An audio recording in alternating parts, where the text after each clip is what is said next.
আসসালামু আলাইকুম, সবাই কেমন আছেন? ভিডিওটা নতুনদের জন্য, যারা নতুন সৌদি আরব বা বিভিন্ন দেশে যাবেন তাদের জন্য ভিডিওটা খুবই হেল্পফুল হবে।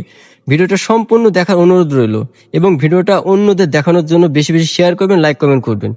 এখানে এত সুন্দর একটা গুরুত্বপূর্ণ ইনফরমেটিভ একটা বিষয় টিক্স আমি শেয়ার করব যে আপনারা দেখলে আপনারা অবাক হয়ে যাবেন। এই বিষয়গুলো হয়তোবা অনেকের কাছে খুবই ক্ষুদ্র মনে হতে পারে, খুবই ছোট মনে হতে পারে, কিন্তু এটাই কিন্তু এতটা একটা সেনসিটিভ ইস্যু যে এটার কারণে দেখা যাচ্ছে আপনাকে এয়ারপোর্ট থেকে আপনাকে বাসায় ফিরে আসতে হতে পারে। কারণ খুবই সেনসিটিভ একটা ইস্যু। কারণ আমি বিগত অনেকদিন ধরে কাজ করছি, আপনার সৌদি এম্বাসির ফাইল চেক করছি। তো সেখানে সামান্য ভুলের কারণে কিন্তু আপনার ভিসা লাগে না। তো সেটাই মনে করেন। তো ভিডিওটা সম্পূর্ণ করুন। আমি একবারে যে 4টা যে ইস্যু, এই ইস্যু যদি থাকে তাহলে আপনাকে এয়ারপোর্ট থেকে এবং যে দেশে যাবেন সেই দেশ থেকে আপনাকে হয়তো কোনো একটা কারণে আপনাকে ফিরে আসতে হতে পারে। তো সেই 4টার কারণ হচ্ছে আপনার যে পাসপোর্টে এই ভুলগুলো থাকা যাবে না। আপনার আপনার নিজের নাম বানান ভুল থাকা যাবে না, এবং আপনার পিতার নাম, তারপর হচ্ছে আপনার মাতার নাম, এবং হচ্ছে আপনার ডেট অফ বার্থডে এবং জন্মস্থান। ঠিক আছে?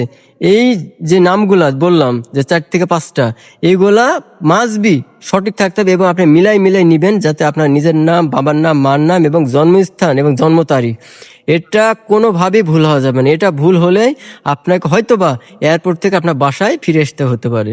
তাই বলবো এই ভিডিওটা এতটা ইনফরমেটিভ যে আপনার বিভিন্ন সবার কাছে, আপনার মতন যারা অনেকে জানে না তাদের উদ্দেশ্য ভিডিওটা বেশি বেশি শেয়ার করবেন এবং ভিডিও সম্পূর্ণ দেখবেন, লাইক কমেন্ট করবেন।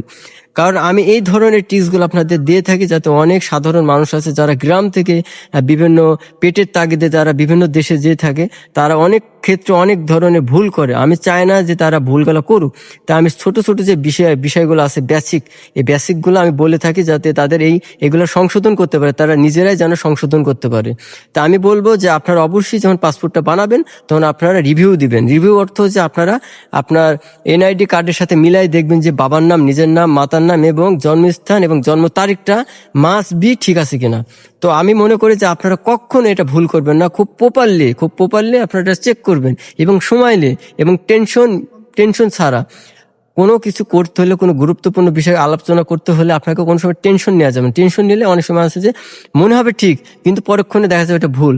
তাই বলবো খুব ফ্রেন্ডলি এবং খুব ইজিলি আপনি ওটা দেখবেন, দেখে সংশোধন করবেন। তা নাহলে হয়তো বা আপনাকে বড় একটা ক্ষতির মুখে পড়তে হতে পারে। তাই আমি এই ধরনের ইনফরমেটিভ ভিডিওগুলো আপনাদের মাঝে তৈরি করি যাতে আপনাদের এরকম ছোটখাটো কোনো ভুলগুলো না হয়। তো তাই বলবো ভিডিওটা আজকে এই পর্যন্ত। তো সবাই ভালো থাকবেন। আসসালামু আলাইকুম।